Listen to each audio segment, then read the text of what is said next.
So এই ব্যাপারটাকে খেয়াল রাখবেন আর দোয়া করবেন। আমি আল্লাহর কাছে দোয়া চাই যে যত্ন সহকারে এই ঈদের রিলিজ যতগুলো ছবি হবে সবগুলো ছবি যাতে তাদের ব্যবসা সফল হয় এবং লগ্নিকৃত অর্থ যাতে লগ্নিক আরো প্রযোজক ফেরত পান এবং যাতে ভবিষ্যতে আরো ছবিতে ইনভেস্ট করার তার আগ্রহ বাড়ে, যাতে করে আমার চলচ্চিত্র ভবিষ্যতে আরো আরো দূর এগিয়ে যাবে। সো আপনাদের সবার সহযোগিতা কামনা করছি এবং দর্শক দোয়া করবেন। মুন্না খানের প্রতি স্পেশাল আমার যে বক্তব্য সেটা হচ্ছে যে এখন আপনারা সবাই জানেন যে চলচ্চিত্রে একটি খরা চলছে, মানে বিজনেসে খুব একটা খরা, খুব একটা বিজনেস হচ্ছে না। তারপরেও ওর মতো একটি ছেলে, এই বয়সের একটি ছেলে সাহস করেছে চলচ্চিত্র নির্মাণ করার জন্য এবং এর আগেও সে করেছে, কর্পোরেটর রিপিট করেছে আরেকটা।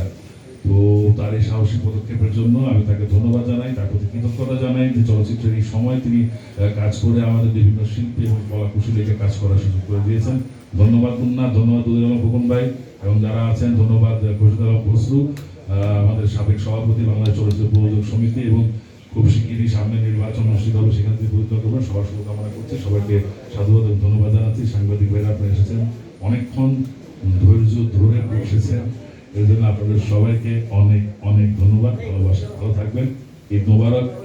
ঈদের মহিমান্বিত আপনার জীবন, নিজের পশুটাকে কুরবানি দেন, আমি তাদেরকে নিরাপদে রাখবেন। ধন্যবাদ।